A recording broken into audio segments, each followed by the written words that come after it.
You're with the hard facts from the CNN News 18 and Federal Bank Prime Time Studios. Welcome, viewers. Hindu pilgrims were butchered on Sunday in Riasi in the Pir Panjal range in Jammu. They were set upon by Islamist ghouls for no other reason than the fact that they worshipped another god. They didn't even spare toddlers who have no conception of identity. Over the next 2 days, these Pakistan-sponsored obscurantists who want to establish an Islamist caliphate in India struck again. Once again, the attacks were concentrated in Jammu. This time it wasn't civilians, but our security forces that were at the receiving end. Has there been even one civil society agitation against Islamist bigotry? No, not one, viewers, not one. Forget a protest, the left cabal hasn't even thought it important to tweet in support of the latest stab at genocide in Riasi. Remember, some of the venerable of this ecosystem were the first to tweet for Rafah in support of Palestinians in a war which is actually someone else's war. One wonders why Hindu lives don't seem to matter to this rent-a-cause coterie of leftist activists. But the left ecosystem is guilty of much more than criminal apathy. It has also trivialized terror. Yes, viewers, Farooq Abdullah, prominent India Bloc constituent and a favorite of the Congress High Command, has advocated for the resumption of peace talks with Pakistan. Can you believe it, viewers? The blood hasn't run dry, but this man wants to extend an olive branch, viewers, to Pakistan. Listen in. We still have problem with our neighbor. And the problem with neighbor will not be solved by military action. Unless we talk to our neighbors, we will not be able to solve the problem that we have here. Because these terrorists are coming over the border. Viewers, when America was bombed and we had the horrors of 9/11 to witness, George W. Bush didn't book a conference room and decide to have a long, protracted chat with the leadership of the Taliban. He sent in, viewers, the military. The Taliban was gone. Poof, it was finished. Abdullah's attempt at normalizing Islamist hate flowing from across the border with full patronage from Pakistan is actually, viewers, reprehensible. There is no other word for it. Does one conclude that Abdullah, for whatever reason, wants to legitimize the ongoing genocide against Hindus in Jammu and Kashmir? It's a fundamental question. Hate can never be appeased. It needs to be exterminated. The BJP has lashed out at the Congress ecosystem and its alliance partner. Listen in. Doctor Farooq Abdullah साहब को आतंकवादियों के प्रति जो वो सहानुभूति जता रहे हैं वो बंद करना चाहिए और आतंकवादियों के खिलाफ कड़ी कार्रवाई हो, इसका समर्थन करना चाहिए। जो देश लगातार हमारे बेगुनाह लोगों का कत्ल कर रहा है, जो पाकिस्तान, जो आतंकवादी जम्मू कश्मीर में बेगुनाह लोगों को निशाना बना रहे हैं, छोटे छोटे बच्चों और महिलाओं को निशाना बना रहे हैं, ऐसे आतंकवादियों का समर्थन करने वाले पाकिस्तान से किसी प्रकार से कोई बातचीत नहीं होगी। सुरक्षा बल विपरीत परिस्थितियों में काम करके जीरो टॉलरेंस की नीति पर काम करते हैं। अपने बलिदान दे करके भी जम्मू कश्मीर को सुधारा है। लेकिन जो पाकिस्तान आतंक का मसीहा है, पूरा विश्व उसको इस चीज़ के लिए नकारता है, तो ये हमेशा से उनके साथ बात करने की। पाकिस्तान को कैसे करना है ये तो आने वाला समय बताएगा, लेकिन मुझे लगता है कि जिम्मेदार व्यक्ति को, जो चीफ मिनिस्टर रहा है, इस प्रकार की बयानबाजी नहीं करनी चाहिए। A few weeks ago, the Congress was itself advocating for the restoration of ties with Pakistan on the back of some bizarre pretext. This attempt to goad the NDA into holding talks with Pakistan is as curious as it is suspicious. What does the Congress ecosystem have to gain, viewers? Surely it hasn't got forgotten her previous attempts at reaching out to Pakistan by the Modi government led to dastardly consequences for India. Here's a quick reminder of the hard facts, and I always bring you these hard facts, viewers, so you can get closer to the truth, so you can sift fact from fiction. In 2014, India invited then Pakistan Prime Minister Nawaz Sharif for PM Modi's swearing-in ceremony in May 2014. A year later, Modi and Nawaz met in Ufa, if you remember, viewers, the sidelines of the SCO summit. In 2015, India EAM proposed a comprehensive bilateral dialogue in December, that is, 2015. What was the result, viewers? Pak-based Islamists launched an attack on India's Pathankot airbase on 2nd January 2016.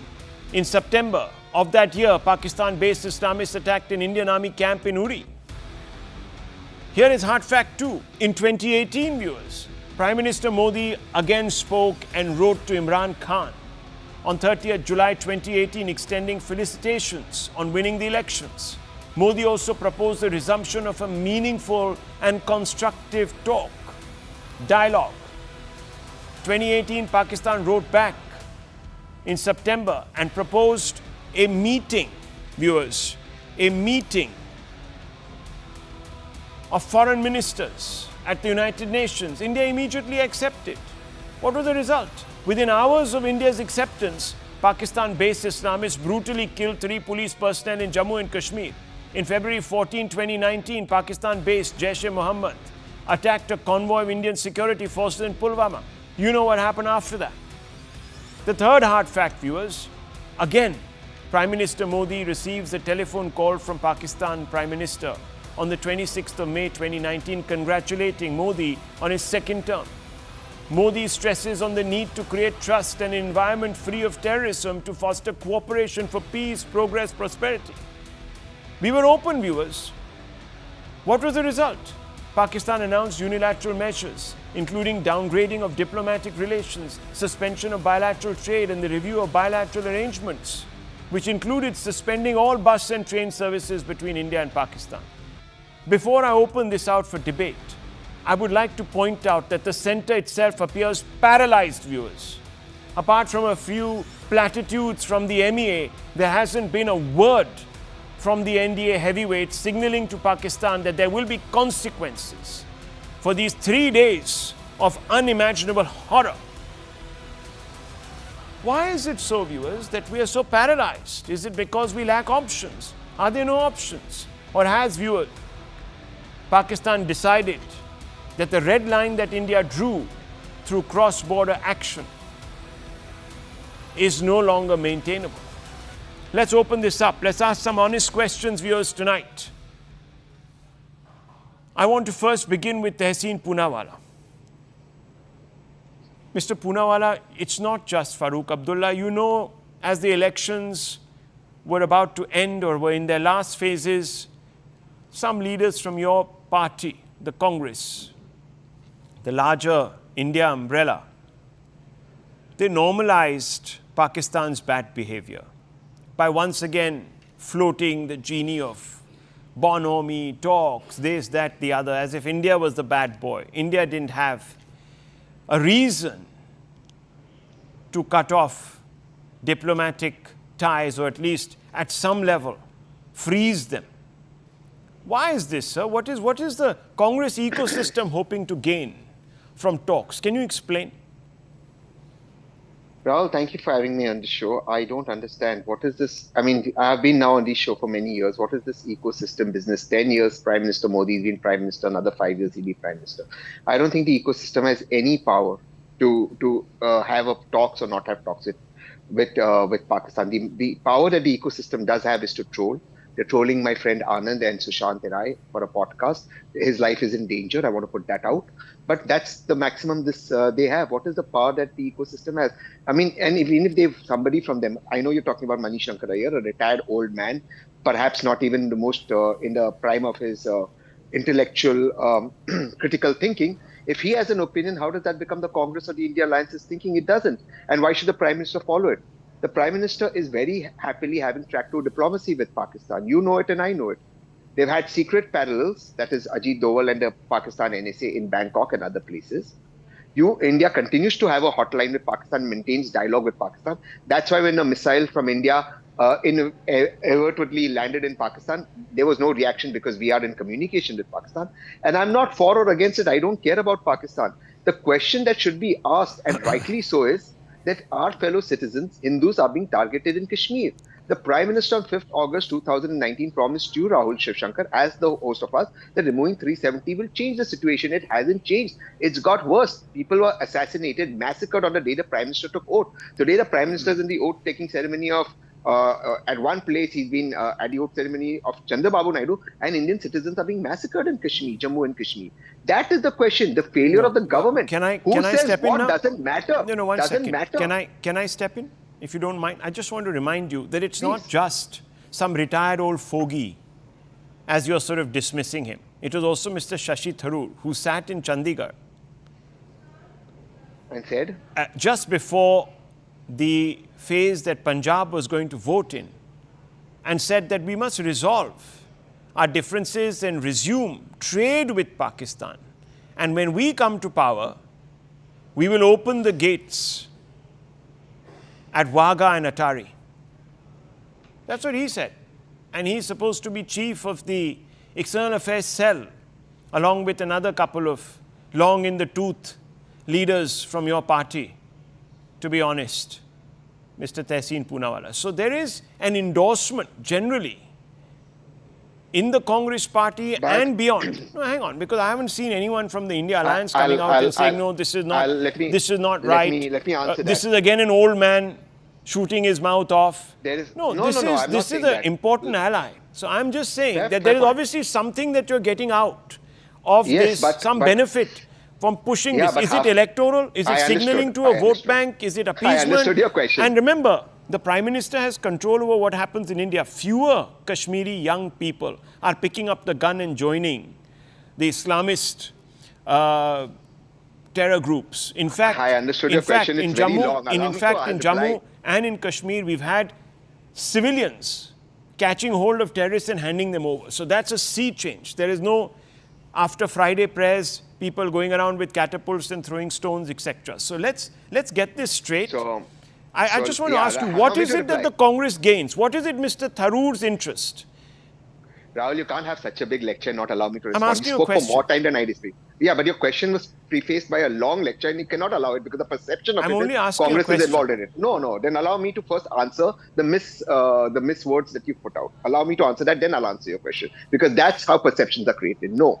The trade with Pakistan is on at this moment, very moment as we speak. India and Pakistan indulge in trade. So honestly, I don't support what Dr. Tharoor says. I think Pakistan should be completely boycotted. But at this moment, India is indulging. It's convenient now for you to say I don't support. आपने बोला मैं चुप बैठा. अभी आप मुझे तो बोलने दो. ऐसे नहीं होगा ना सर. तो बोलने दीजिए please.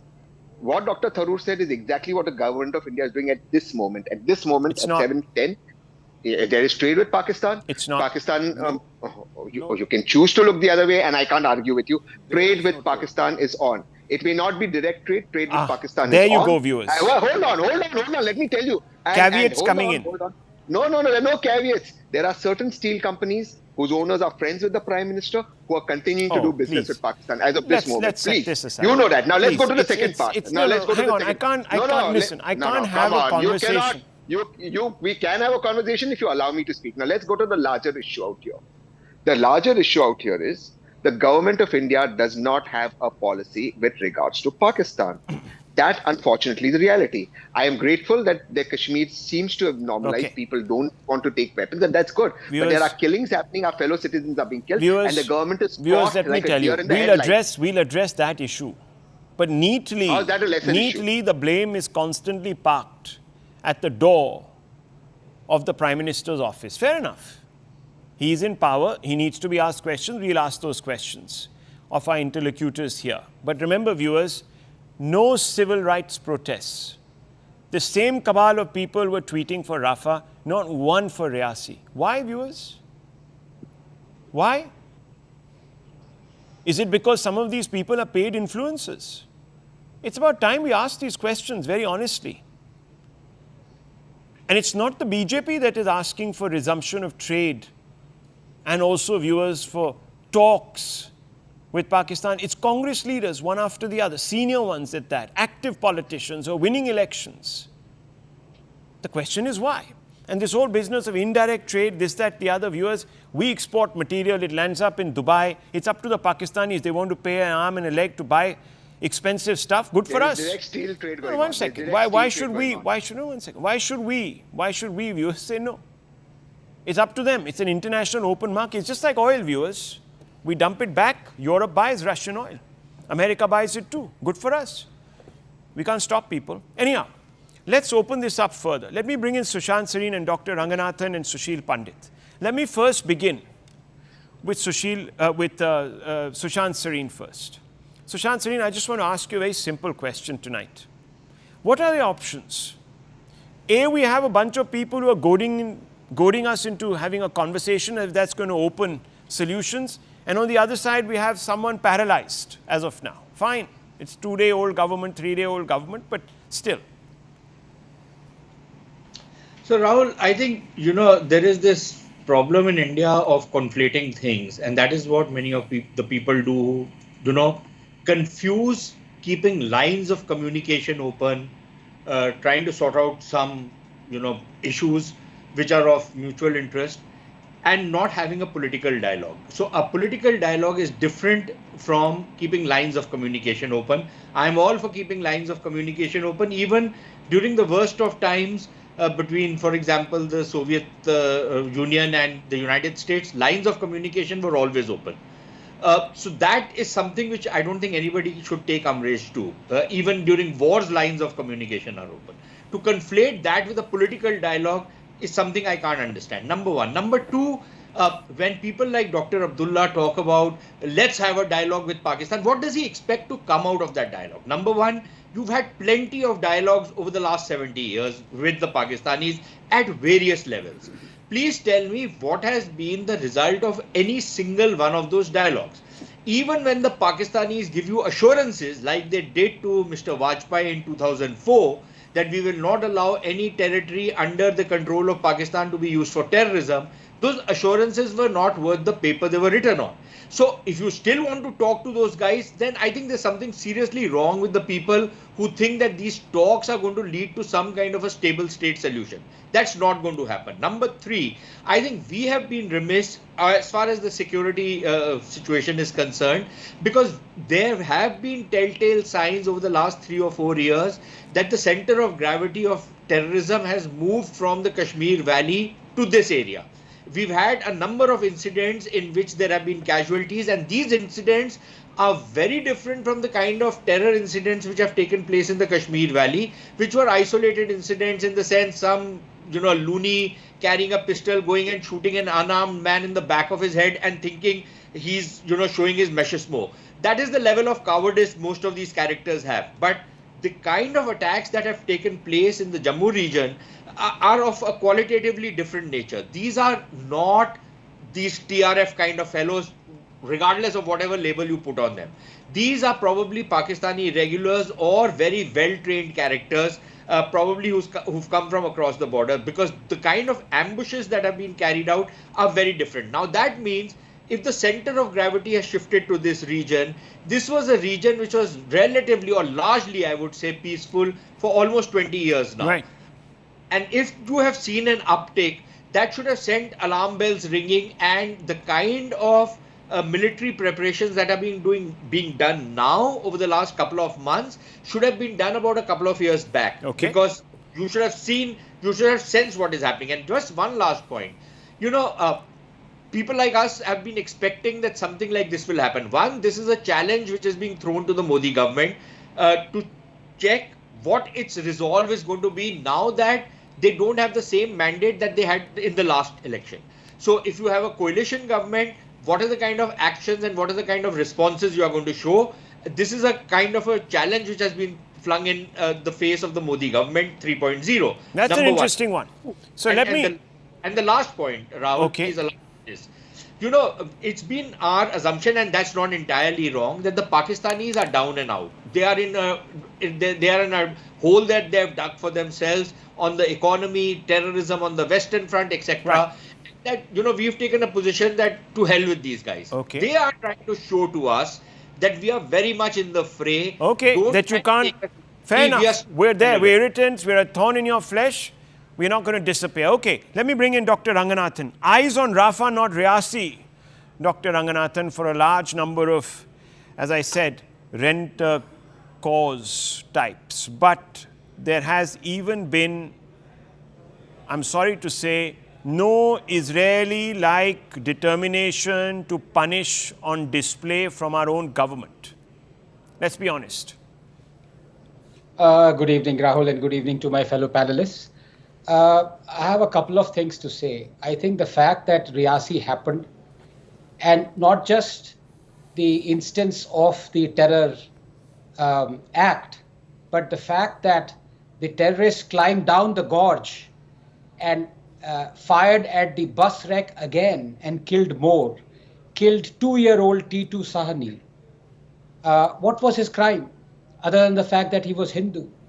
And all those apologists who otherwise condemn any incidents and give it religious color and fervor are not talking about the identity either of the terrorists or of the victims. You can see it as clear as day.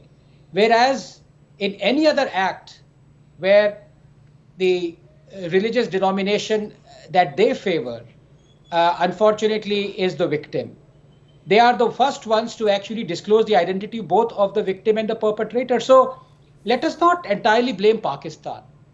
The truth is that, as I've said before, Kashmir and increasingly larger parts of India have been turned into a snakes and ladder game. Yeah.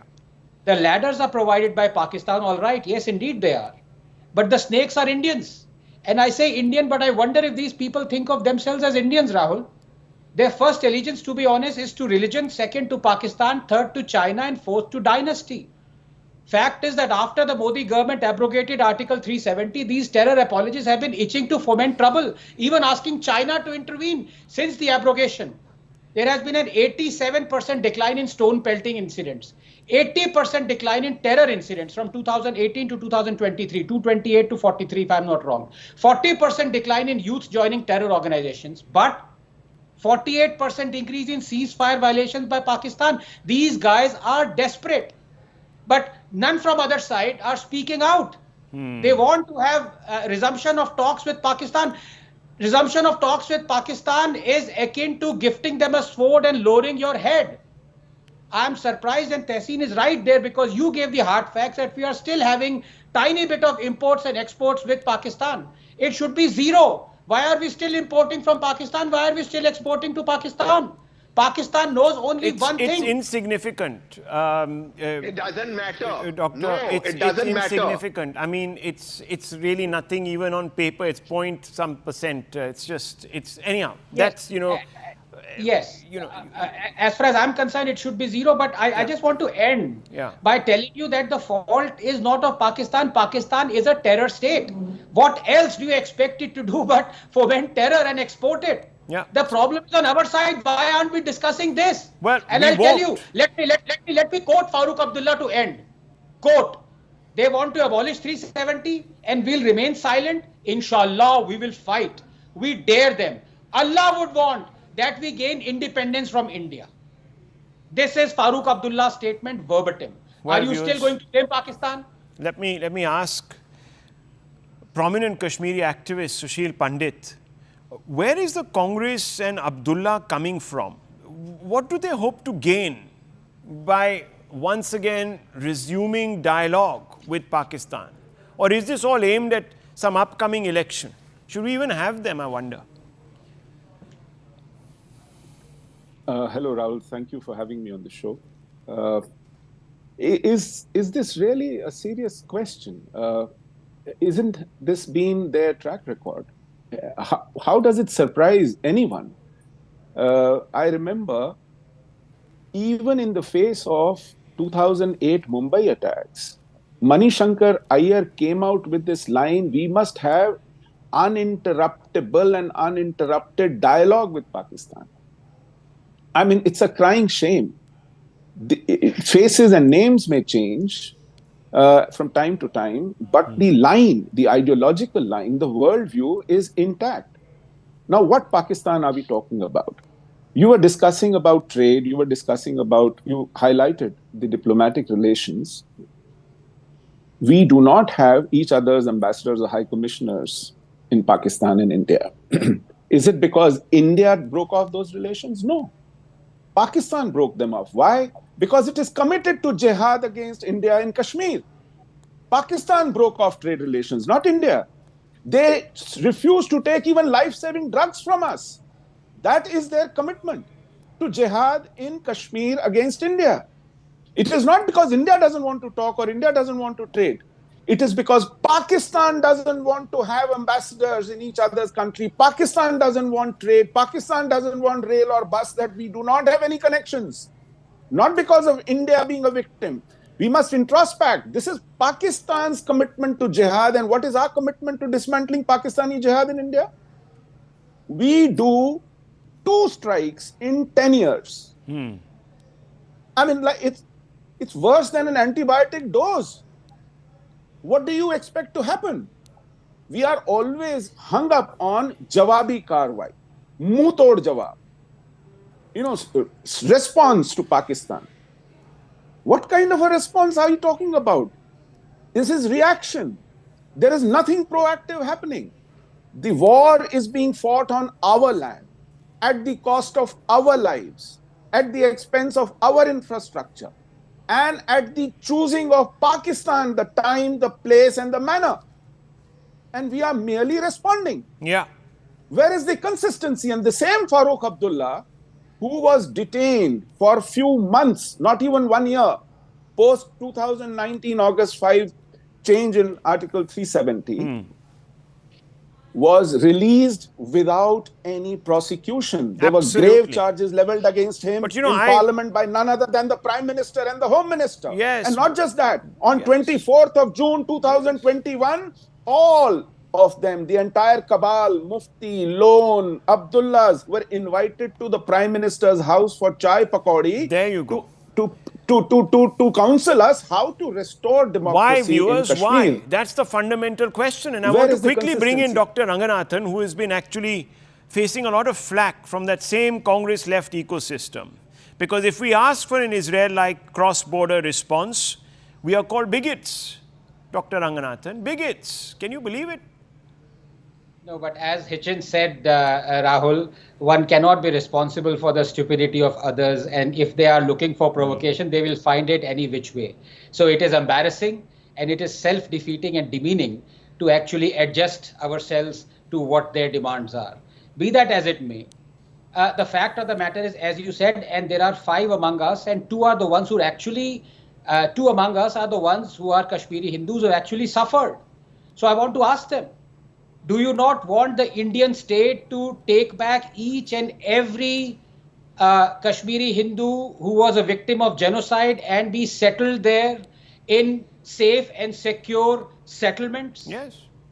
Isn't that what the state, the least the state can do? Absolutely. What is wrong in demanding that? If you've been driven out of your home, would you not want to go back to your homes and those homes be settlements that are safe and secure? Well, isn't that what Israel does? Absolutely. And Take care of its people. I'm going to go in for a break, but I just want to remind viewers, this is what happens, viewers.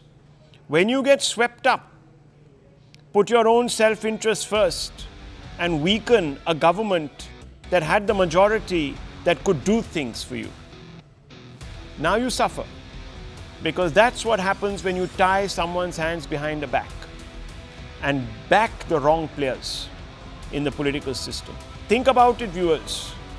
You want to back those people who want to have conversations with Pakistan while Hindus are being butchered and murdered?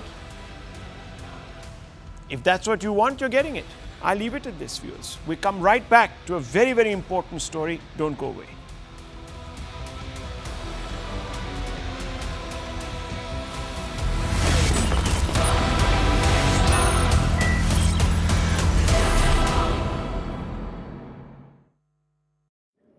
Yeah, like you told me earlier, you've never invited a politician over for this show, so I take this humble opportunity in thanking the entire team for considering me.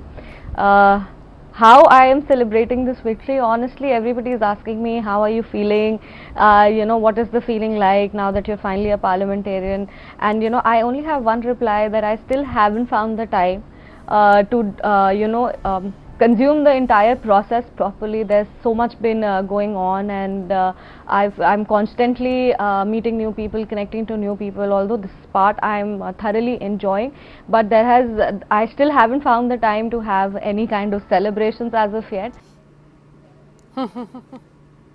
All right, but Shambhavi, tell us this: how does a 25-year-old girl like you, who went to LSR, went abroad and did her studies, come back to being a politician? How did that come along? So basically, I'm a third generation politician from my family. I've always, I grew up in that environment since childhood. I've seen my father and grandfather serve people, and it has had a very positive impact on my mind. Young people in politics, I think when I see politics, I see myself as a catalyst of change. Now that I'm a representative of the people, by the people and for the people, it also gives me an edge to put my visions across, to put my thought across. I think that now as a parliamentarian, it's my duty to bring new ideas, new values to the entire political system. And what's been going on is something that I really experienced during my campaign, is that people have lost touch with their voters. They are not connected to them emotionally. There's no heart-to-heart connect with their voters. Now it's just about vote bank and vote share. Shambhavi, you kind of touched on this. Tell us, when you've spoken to people, what do you believe in the area that you're now going to be the Lok Sabha MP of? What are the issues that matter? Core issues, definitely I come from, I've been elected from the Samastipur Lok Sabha. The constituency, Samastipur, is a little backward till now. There have been, it has been lacking few things that are basic. Such as it does not have proper connectivity as of yet. There are still some, in infrastructure it's way below than the average mark, and I feel that connectivity is just not important for beautification, or I would say to make it a global constituency. No, connectivity is important because it helps us facilitate the transmission of different facilities at the right time. You could call it education, you could call it the health. I went to a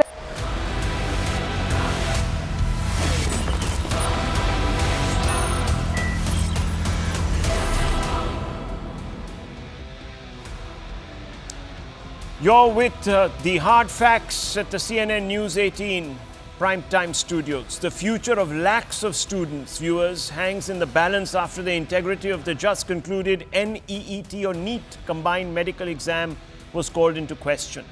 The Supreme Court has asked the National Testing Agency, or the NTA, which of course administers these exams, to furnish replies to some pointed questions. For those who may not be fully acquainted with the story, here's a quick recap of the main facts. A few days ago, when the results were released, an unusually high number of candidates achieved a perfect score of 720 out of 720, which raised eyebrows. 67, a total of 67 examinees secured the top spot nationwide, all achieving All India Rank 1. This is highly unusual because in the last iteration of this exam, viewers, only 2 did. So it's strange, isn't it? Most perfect scores or near perfect scores were concentrated from one exam center, which is also very unusual. 6 was the number, I think. 2 petitions filed challenging the NEET UG results in separate high courts. The Supreme Court then got in, viewers, and said there's something wrong because the petitioners alleged mass paper leak in Patna examination centers, which the NTA has come back and said did not happen. Nonetheless, viewers, there are other presumed irregularities. Many examinees allegedly given question papers and answers for 30 to 50 lakhs. That was what was claimed. The NTA, as I told you, has dismissed the paper leak charges, but was left red-faced when cops made arrests. In Gujarat and Bihar, police arrested paper solvers to 41 NEET UG medical aspirants. Now viewers, you have biometrics, you have CCTVs. How could this have happened? Someone was obviously sleeping on the job.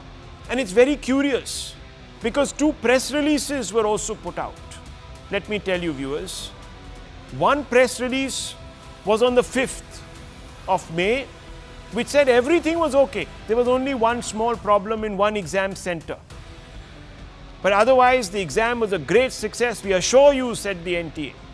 It was all clean, transparent, above board. But then viewers, when petitioners moved the courts on the 6th of June, a month later, the NTA said, no, there were some problems. And a lot of these problems have been resolved because, you see, we were giving grace marks and they came up with a huge number of reasons. Now, viewers, you can go out and read what the NTA has said in response to the charges. The questions were, how can any candidate score 718 and 719 marks in the NET UG 2024? Remember, the marking system doesn't allow for that. So how come that happened? So they've given a lengthy response. Were there any candidates besides the 1563 who received compensatory marks? How were the compensatory marks calculated? Did the 44 perfect scorers, 720 out of 720, who benefited from the physics question with 2 correct answers also receive compensatory or grace marks? Some did, viewers. Why did a greater number of candidates get full marks in the NET 2024 iteration?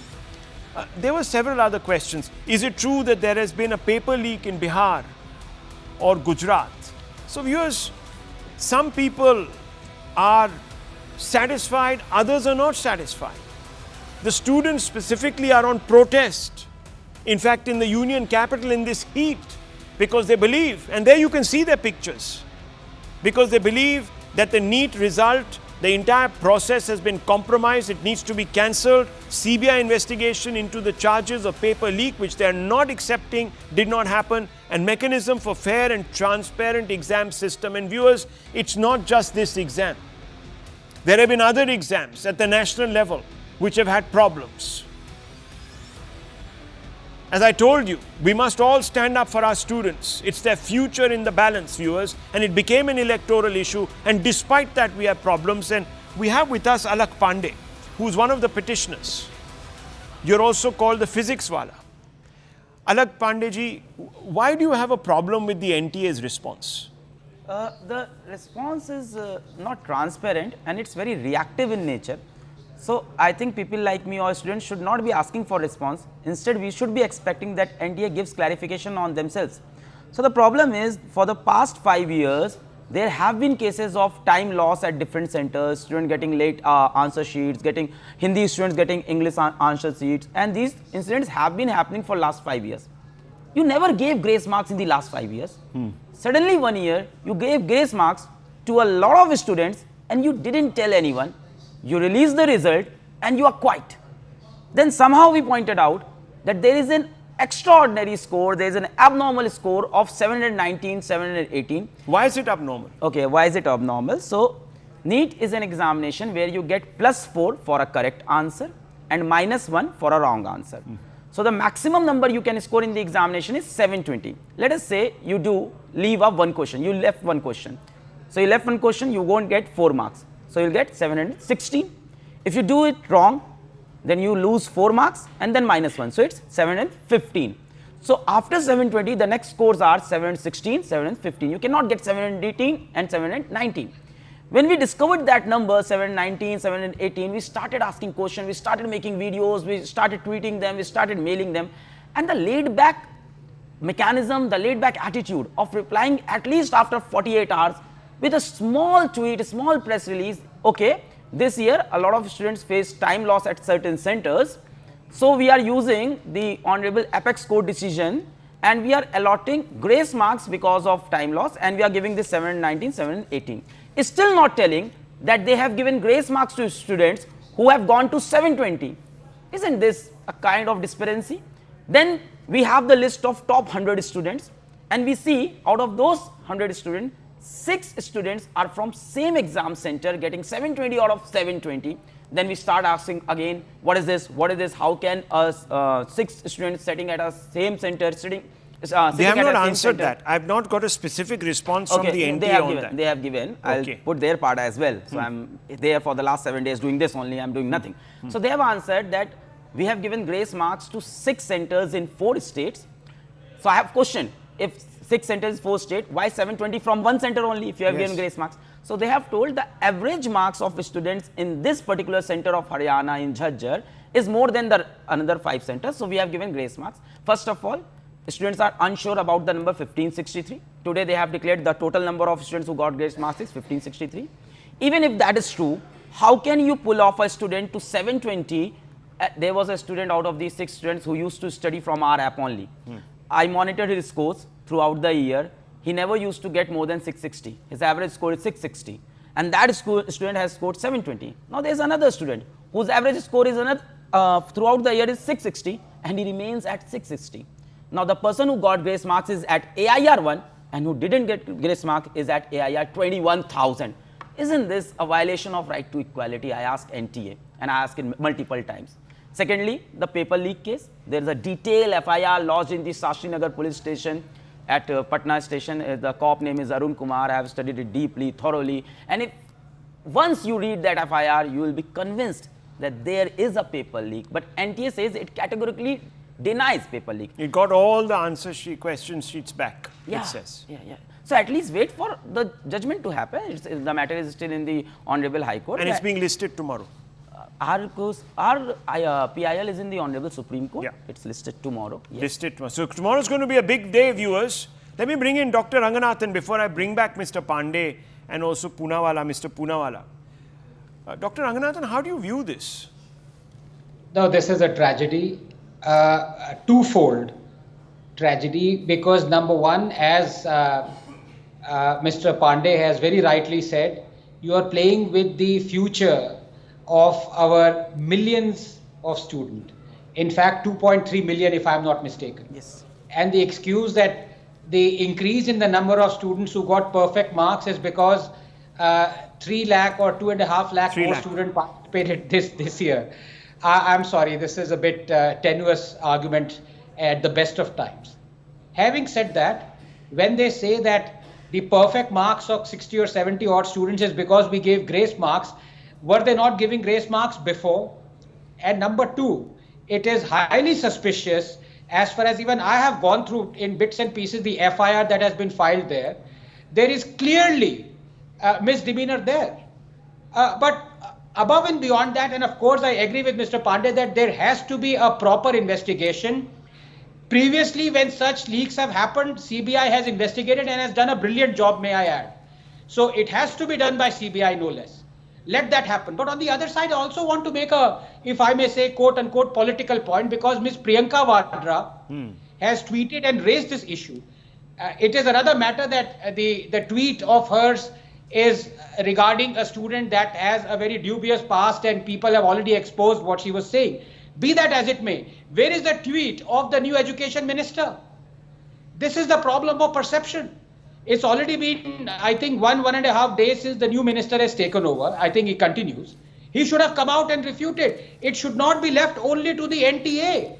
2.3 million students is the, and when the Prime Minister can hold huge mega quote unquote rallies talking about Pariksha Pe Charcha, is it not incumbent upon his government to come out and hold a presser and refute each and every allegation rather than leaving it to the NTA? This is the problem with perception and BJP. Perception and BJP, that's the problem. That's a slightly different problem. We'll come to that. I just want to quickly bring in Mr. Poonawala. Mr. Poonawala, there is also a lot of foreshadowing going on because many people say that this is the opposition's attack on the NEET, has a political background to it. There are a large number of politicians in certain states that have these institutes. So getting rid of the NET will actually benefit them because you will go back into that old capitation system. quick response to that before I bring in Mr. Pandey once again. You must be laughing, you must be joking if you think capitation fees don't happen in medical colleges today despite NEET. Okay. They happen, the rates have gone up much higher, all education colleges, and they're controlled by politicians across party lines. That's not the debate. Let's figure what a debate is. These exam centers where these scams have happened, where these 6 exam centers are in the states ruled by the BJP. I'm very clear on it. It's Haryana, Bihar, and Gujarat. That's where it's happened. Students have chosen that. That has to be investigated. These papers are available on the darknet and in Telegram. Everybody knows about it. You may hide, you may say whatever. But the larger point is the abrupt manner in which these extra marks were given that helped people get this perfect score, thereby creating this discrepancy. Now, some of these students who have got the perfect score, if they were to be retried, they wouldn't be able to get it. And it has happened because all your systems have failed and helped some students make that mark, and they've gone in those particular centers where this has happened. And that's where the discrepancy has come, and there's been no answers for that. Okay, that is where you need to focus on. Okay. CBI needs to focus there. Let me ask Mr. Pandey, since he's really into this. This is what the NTA says. How were compensatory marks calculated? This is, they say, the loss of examination time was ascertained, and such candidates were compensated with marks based on their answering efficiency and time lost. As per the mechanism formula established by the Honorable Apex Court, 1563 candidates were compensated for the loss of time. So if this was a formula established by the Apex Court, why is there a problem? So the formula established by the Honorable Supreme Court in the judgment of 2018 was for a CLAT exam where 60,000 students write the exam. It's an online exam. It's very easy in an online exam to detect, to make sure how much time is lost, because you can keep the track of server on, off, timings and everything else.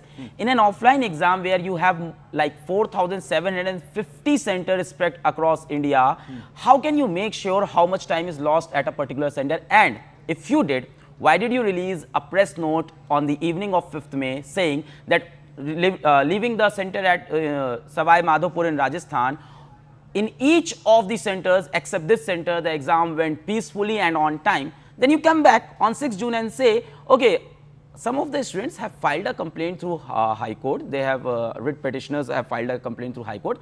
And now we have seen the CCTV footage and we are sure that there is a loss of time and we are awarding them marks. This is the first part, that how can you ensure about the time. Now the second part, answering efficiency. How can you evaluate the answering efficiency? So it's a NEET examination. A student starts the examination with biology and he attempts the questions of biology in a very fast manner, because there you don't have to solve anything. So suppose a student has lost 1 hour, 60 minutes, and he has like 2 hours left, 2 hours, 20 minutes left. He'll start with biology. His speed will be more, his accuracy will be more. Why accuracy will be more?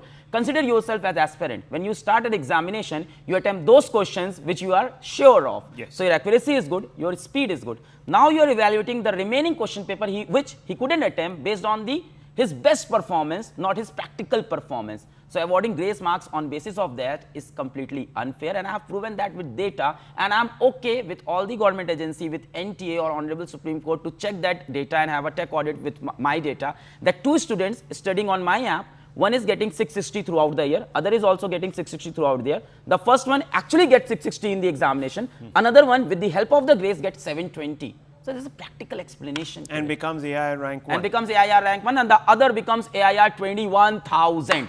Wow. Yes, Dr. Ranganathan, yes.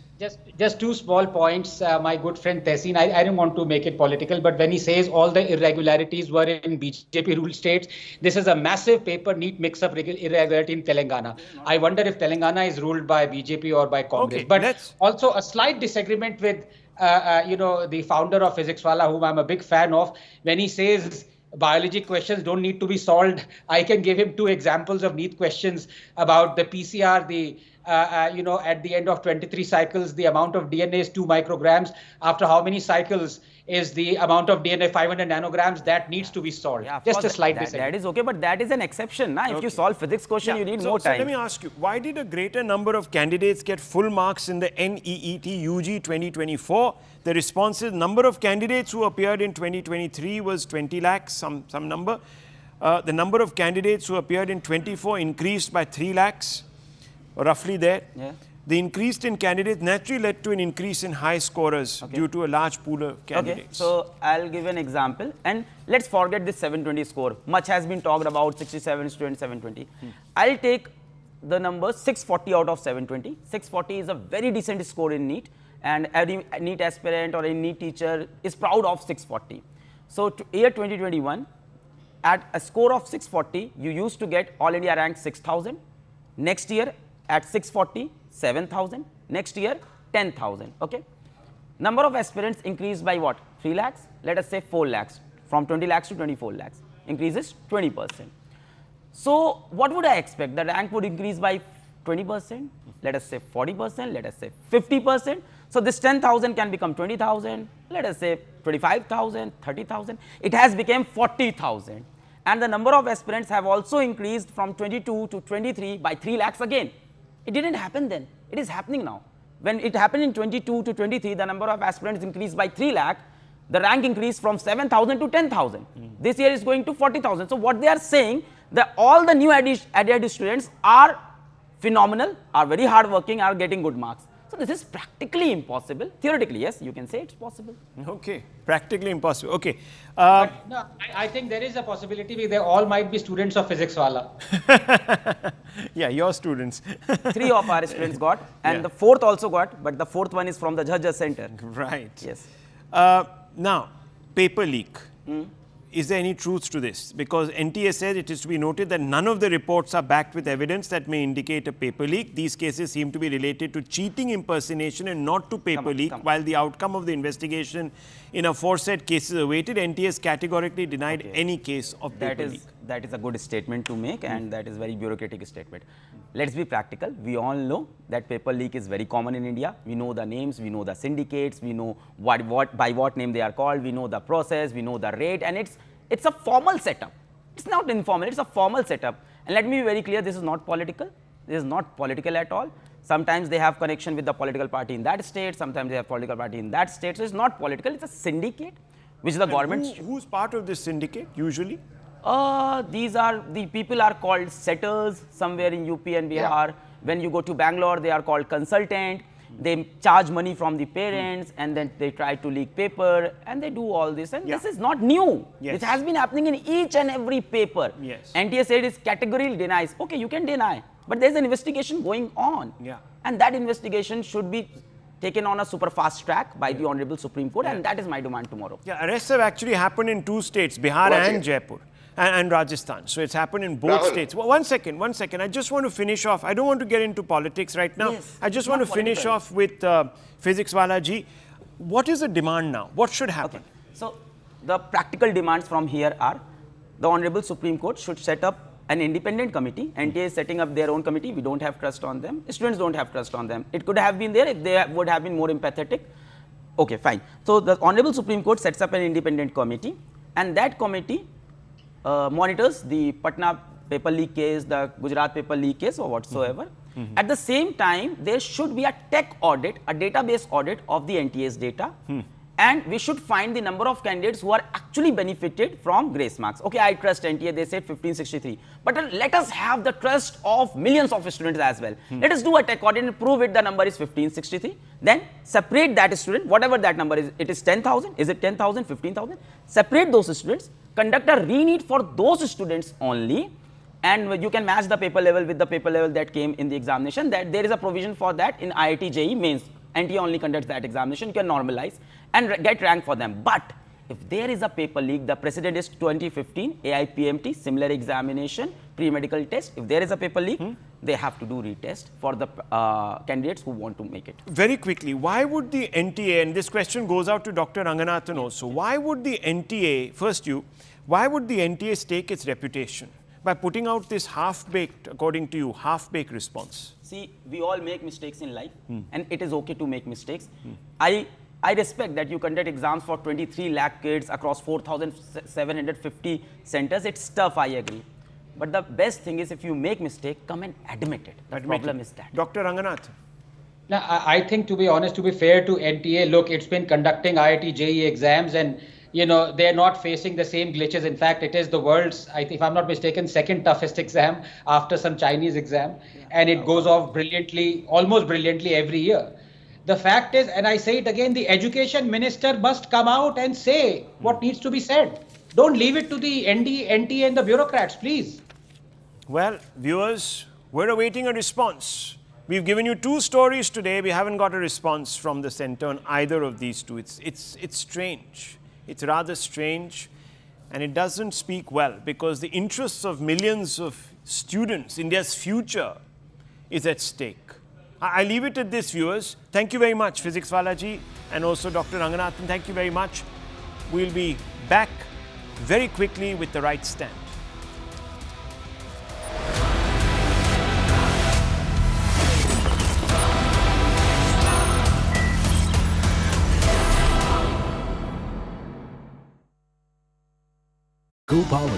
In my constituency in Kusheshwar Sthan, and somebody, I think that boy must be younger to me or almost my age, he told me that when there's flooding in that area, they have to quit going to college because they can't make it to college on time. And especially women, they avoid going to colleges because the colleges or schools, because it's so far and it takes them so much time. So that's the time I realized that connectivity is just not about beautification or municipal development, or I would say that a place looking better. It's also that the facilities that we are doing, basic facilities, should reach them on time. Right. Shambhavi, but as a woman MP, the gender which is in clear minority when it comes to the parliament, even the current one, are there certain issues you find close to your heart that you want to raise in parliament? Definitely be education, because this is a very personal story. My grandfather used to swim through a river and reach his school when he was young, because it was very far away, and he really worked hard towards his education, and education is a big thing in my family, and I feel that education is the only tool that can really transform lives and change society. So definitely education is also on my list. I want to work, I want to bring good colleges, polytechnic colleges, I want to promote the education of women, I want to promote the education of children, and I want to promote higher education. A lot of girls drop out from colleges and they don't pursue higher education, they get married early, or they feel that it's not important. So I want to erase this social conditioning and promote more and more women to get themselves educated and create a safe environment for women who want to pursue higher education. Shambhavi, as we were just sharing with our audiences, you're also now one of the nation's youngest MPs. So you are going to be a voice of the youth also. Can you tell us a little bit more about your goals on that front? Definitely, I am a representative of the youth, and I will always talk about the youth. But I am really more involved in what is happening in my constituency and how I can make my constituency, how I can make my state better. And definitely, all these things will come around, be it social media or different issues that involve the youth. Employment is definitely on my bucket list, and I'm already working on trying to plan a roadmap for good investments over there. This is CNN News 18 and Federal Bank Primetime Studio.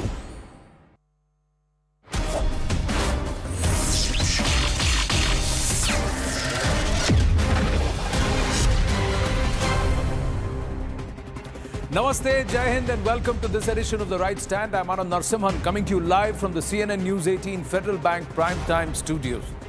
First up, ladies and gentlemen, as Prime Minister Narendra Modi begins his third consecutive term in office, industry leaders have voiced their confidence in the government's capacity to advance economic reforms and sustain the nation's growth momentum.